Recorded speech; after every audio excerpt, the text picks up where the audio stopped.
the largest and most sophisticated slave revolt in United States history. Federal troops and the state militia overpowered what grew into an army of enslaved people.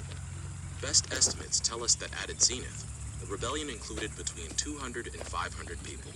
A tribunal tried and convicted the rebel leaders, decapitated them, and displayed the heads on pikes along the river road. That's how the uprising ended. Let's go back to how it began.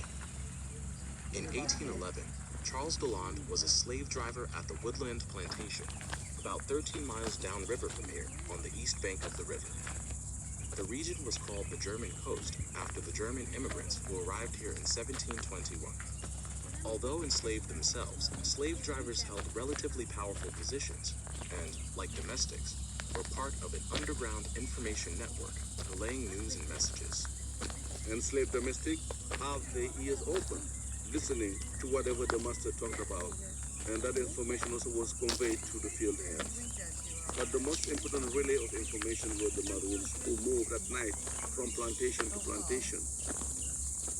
Deland organized a band of rebels, and on January 8, 1811, led them down the river road from plantation to plantation, with the intent of killing owners and freeing people enslaved there.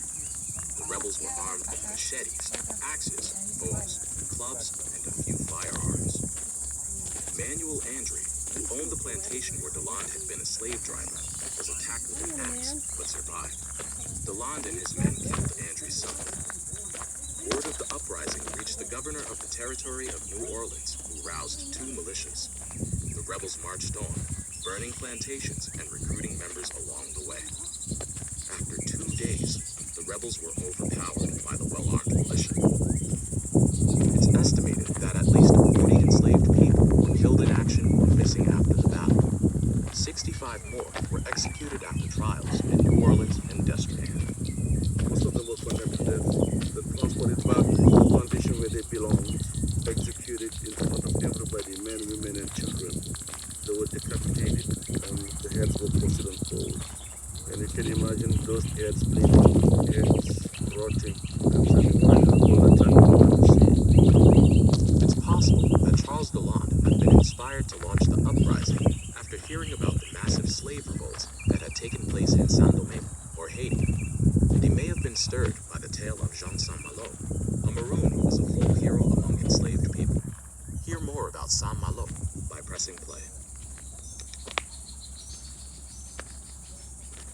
The most famous Maroon in Louisiana was Jean Saint-Malo, who